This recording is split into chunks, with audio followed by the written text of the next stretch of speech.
Hello and welcome back to another episode of Critical Reactions with your host Bryan. We're going to wrap up today with a special selection, which is where one of you tell me exactly what it is I need to check out. Today's selection comes at us from Autumn Sphere, droning psychedelic desert rock.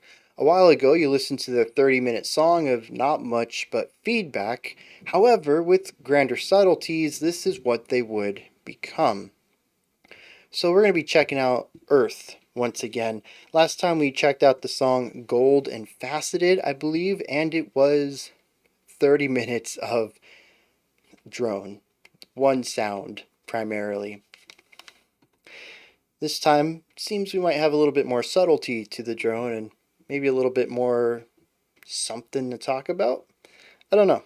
Let's dive into it and find out what Earth is bringing to the table today.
Let me check the tempo on this real quick. This is a rather slow song, assuming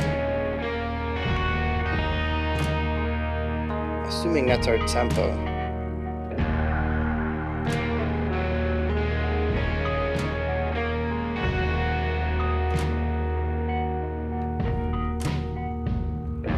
I do like the bells in the background though.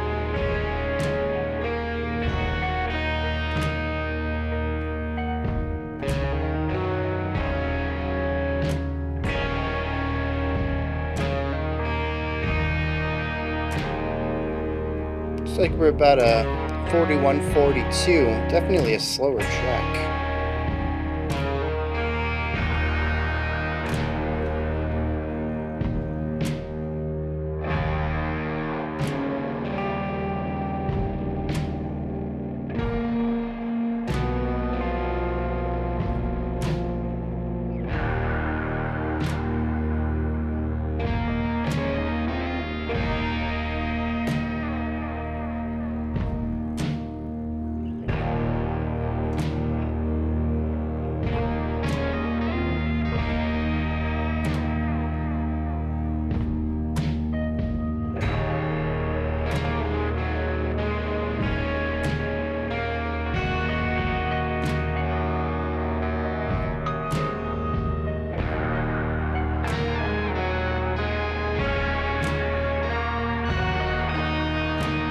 It's a rather tight performance, given the tempo. And at least it's using melody and harmony this time around. I wouldn't call this drone music.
I had mentioned bells earlier, but I think these are them again.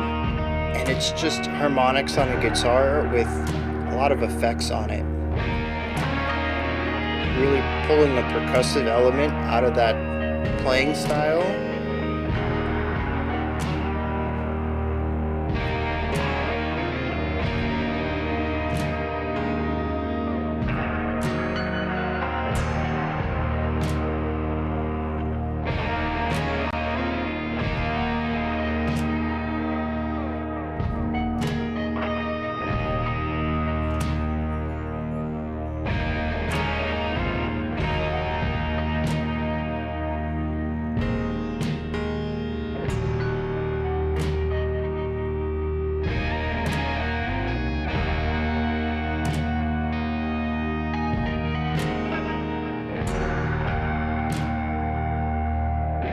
Yeah, it's not perfectly tight.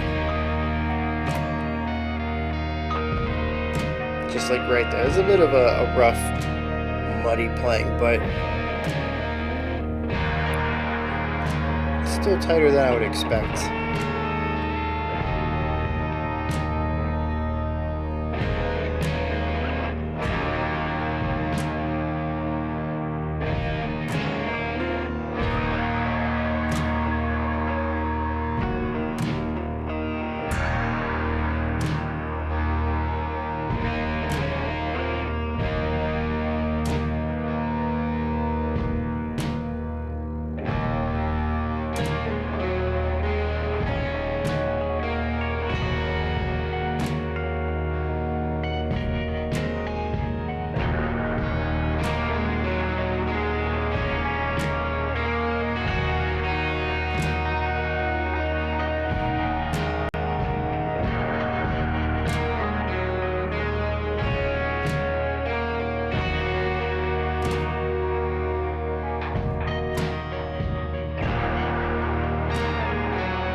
Okay. I mean, when you get a track like this, yeah, it's really difficult to go into the nuance because it is kind of one idea over and over. I can still see how this earth evolved from the static feedback humming drone of the last track, um, which I'll put up here. We'll let you guys, if you're interested, go check that one out. It definitely feels like I can draw a lineage from that to this, given that it is still fairly static and kind of working within one specific realm. But it's evolved quite a bit more to approach that type of long form, extensive exploration of a sound through the use of not just micro changes in a drone, but harmony and melody as well. And what they decide to do with melody and harmony is craft something spiteful, if that makes sense. I may be influenced a little bit by the description of this track being desert rock, but 100% I could hear this being played during a desert scene of a film or TV series. In fact, for whatever reason, my head went straight to Rango at the beginning when the lizard is tossed out of the cage into the desert and is trying to figure out what to do out there and is experiencing the intense heat and lack of water and a viciousness of predators in the area. And that's exactly what the song feels like to me. It is slow, it is weighty, it is like being dehydrated under a beating sun with no shade or anything to shield you. But it also doesn't care. Maybe spiteful is wrong. The song just doesn't care. And that's what feels the most desert like to me. You can definitely be in a place that is hot. You can definitely be in a place without water. But for the place to just not care about this extreme condition you're found in, that screams desert to me. And they achieve this primarily through tempo. Now, this is a slow song. I mentioned it's somewhere between 40 and 42 BPMs. I found it to be really difficult to slowly tap with them. I anticipated the beat more often than not, and it took quite a few taps of mine to uh, correct a tempo that was quite a bit faster than I think it actually was. And so I'm not 100% sure what the tempo is, but it is definitely somewhere in the low 40s, maybe even high 30s. It's a slow track, and we even heard some of this difficulty to play in time from the performers. It's a pretty tight performance, but there's plenty of beats, especially closer to the end, I found. I'm not sure how that works because I think this is a modern track. Maybe they recorded it old school, everybody plays at once, but it's probably recorded line by line, track by track. So that means it's intentional. But anyways, towards the end of the track, though, we begin to hear more of these beats where everybody plays, but nobody really hits the beat at the right time. It's sort of this cluster into the beat and a couple of straggling hits after the beat. It's that type of lethargy, especially since I said I think I feel it more often towards the end of the track when it becomes even harder. Trekking through this for so long, you're running out of stamina. It's becoming more and more difficult for you to do anything coordinated. Again, I don't know if that was intentional, but that is certainly a read I get out of it.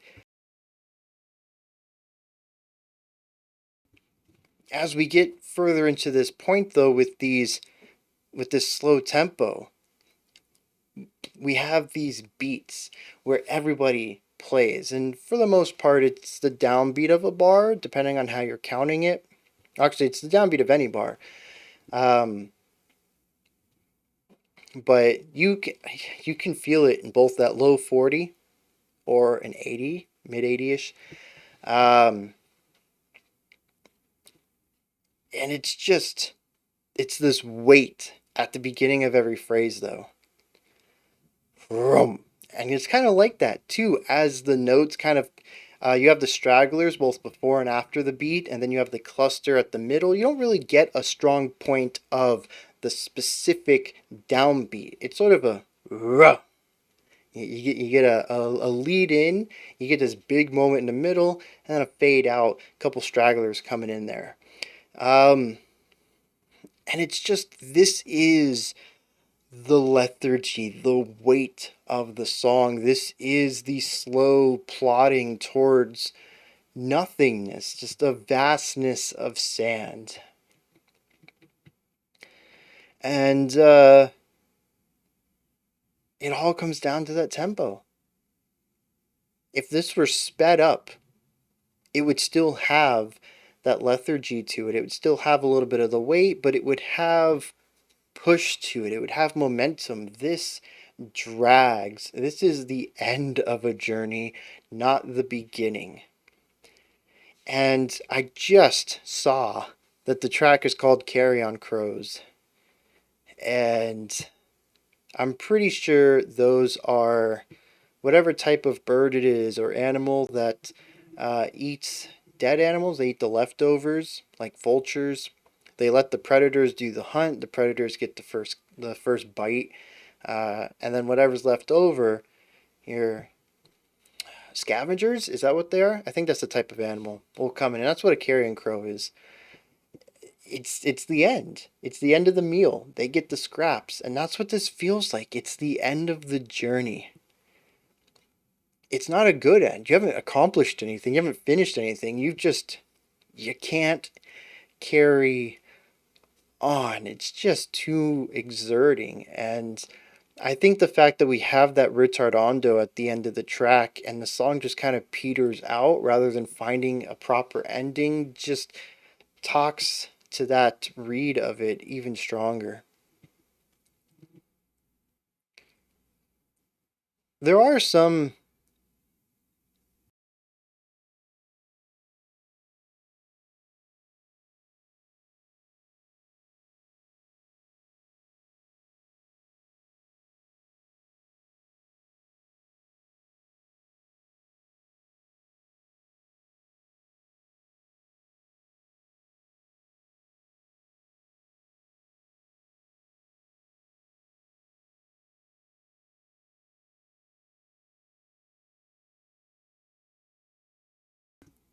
How long have I been muted? Oh man. What I was saying is the song slows down quite a bit at the end, and that's the end of this person's journey. And if that's what the atmosphere is saying, this uncaring weight about everything, our melody is something different. It's life. I'm not quite sure if anybody else gets that read as well.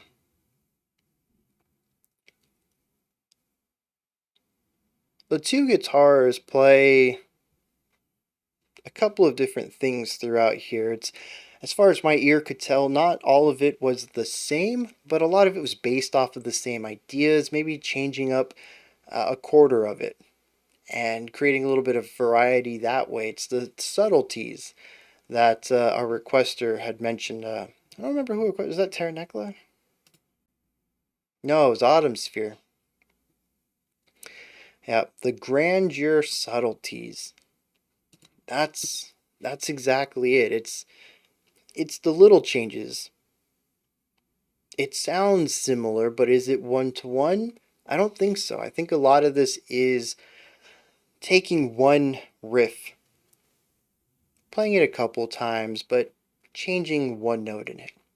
Playing that a couple times, changing a different note, playing that a couple times, changing another note, and slowly rebuilding this phrase across the entirety of the track.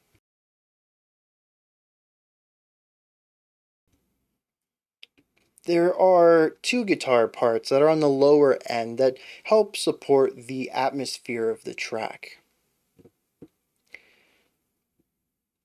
One of those, though, and I believe it's the left lower guitar, tends to also have some flourishy stuff to it. Little eighth notes where you hit a note, drop down, maybe rise up, and then come back down or go back up to that first note you played. And it's this little melodic device that we also hear in a higher pitched instrument that originally I confused for bells of some sort, maybe a glockenspiel, but by the end of it, I think I'd landed on being harmonic guitar playing, which is a really percussive style of playing the guitar, and with the right amount of effects put on the guitar, I guess can sound like bells because by the end of it, they sounded more like plucked strings than hitting a metal bar, but it still kind of retains some of that percussive pop. And that's when it dawned on me. It's probably a pinched harmonic, maybe, to really get that extra resonance out of it. Anyways, though, this is a brighter melody that comes out of this instrument or this style of playing. It's not necessarily driving or moving, but it is kind of bouncy, it is kind of plucky, it is kind of energetic. It's, well, if everything else is an arid, dry desert, this is life teeming somehow.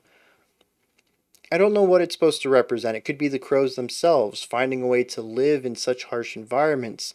It could be cacti. It could be anything, fauna or flora, that somehow live in such an area like a desert. It's not always present. In fact, I'd say for most of the track, we don't hear this side of the song. I think that's just a stark reminder of the power of a desert and how fearsome it is. I don't know a lot about desert life, either for humans or animals nor plants, but I think there's not a lot of movement out there. If I recall correctly, most animals move at night with the sun gone.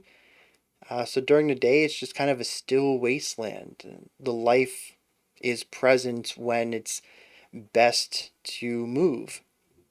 A lot of animals, I believe, and I could be so wrong on this, I'm going to regret saying any of this if this is just completely untrue. Let me know in the comments, because this is not my area of expertise, but a lot of animals tend to sit still in order to conserve energy or water or whatever, and again, move when it's safest, which would be under the cover of night.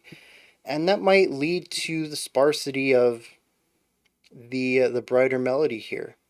There is life, you just don't always see it on the desert. But the atmosphere of the song is the environment. It's that cold, uncaring wasteland. It's probably the wrong word for it. Deserts aren't wastelands, but they're very uninhabitable. Uninhabitable. Anyways, that's my read on this. It's my thoughts on Earth's omens and portents to carrion crows. What do y'all think?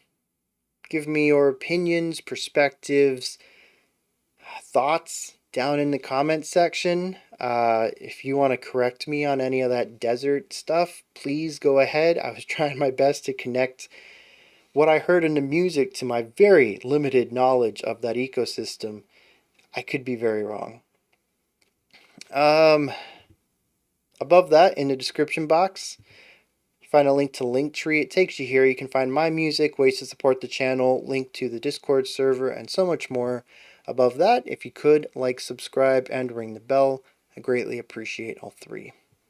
Alright, that wraps it up for today. I'll be back tomorrow. We're going to continue on with this week's theme of, what are we doing? Critical acclaim. Looking at just highly praised albums. Until next time, remember to be critical, not cynical, of the music you listen to. And have a fantastic morning, afternoon, or evening, whenever you choose to watch my videos.